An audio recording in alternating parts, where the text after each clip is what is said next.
Let's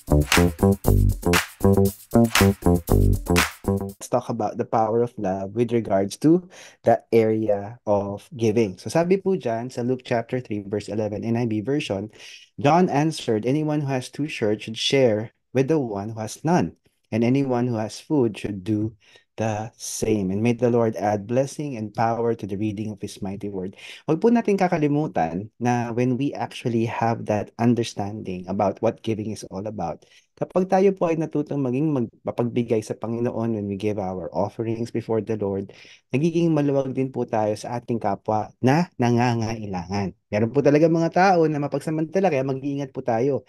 Hindi lahat na nagpapanggap o nagsasabi nangangailangan sila ay totoong nangangailangan. Ang iba ay nagpapanggap lamang. So mag-iingat po tayo. Pero sa sitwasyon na genuine o talagang totoo ang pangangailangan ng isang tao, kapag tayo po ay nagbibigay sa Panginoon, malalaman natin kung anong totoo. Kasi nabubuksan po ang ating puso, ang ating isipan sa katotohanan ng Biblia at nararanasan natin kung ano ba ang genuine. Ano ba talaga ang totoo? Ano ba ang tunay? Ano ba ang pagpapanggap o kasinungalingan? Therefore, sinasabi ng Panginoon sa atin, kung tayo ay natutong maging maluwag sa Kanya, maging maluwag din tayo sa kapwa natin na nangangailangan.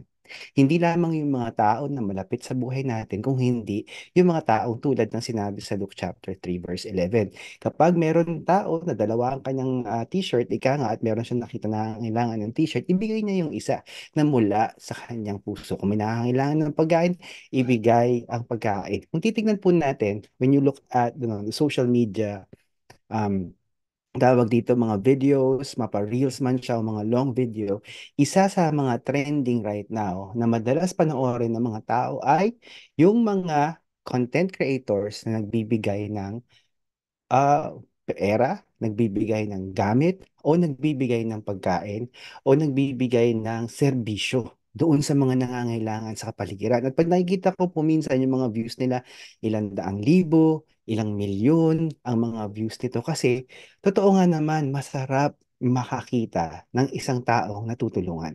At ganun po ang binibigay sa atin na pananaw at puso ng Panginoon kapag tayo ay natutong magbigay sa Kanya. Kaya bago po tayo magdesisyon kung magkano po ang ibibigay natin sa ating Diyos na makapangyarihan sa lahat, manalangin po muna tayo. Panginoon, kayo po ang magpala sa aming desisyon sa araw na ito. Kayo po ang magbigay sa amin, Panginoon, ng bukas na loob at bukas palad na pagkatao. Hindi lamang sa iyo, O Diyos, na makapangyarihan sa lahat, kung hindi sa mga tao sa aming kapaligiran. At turuan niyo po kami, Panginoon, na mapagtanto, malaman, Panginoon, by discernment, kung ang lumapit sa amin, kilala man namin o hindi, meron man kaming relasyon o wala, kung talaga pong kailangan tulungan, at kailangan talaga siyang pagbigyan dahil siya ay totoong nangangailangan. Ilayo niyo po kami, Panginoon, sa mga tao mapagsamantala, mga taong mahilig mangutang ngunit hindi marunong magbayad. Iiwas niyo po kami, Panginoon, sa mga pagkakataon na maaari kaming makompromiso. Bigyan niyo po kami ng tapang na tumanggi sa mga tao na hindi genuine ang kanilang need.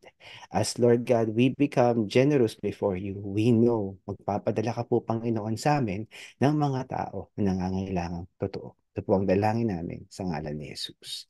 So wag po natin kakalimutan, we have several ways of actually giving our tithes and offering before the Lord. What you can do is actually, send electronically kung kayo po ay walang cash right now, wala kayong cheque if you are right now in our daughter church. So, ibigay niyo lang po via GCash Maya 0917-528-1069, Claribel Abiera, and video account number 0004 90440207, Claribel Castro. Sa mga nanonood po sa atin, if you are watching this live or on demand and you are abroad and you want to give, tanungin niyo lang po sa amin by asking the comment, ano nga ba ang SWIFT code na kailangan nyong gamitin para maibigay ang inyong offering for the Lord.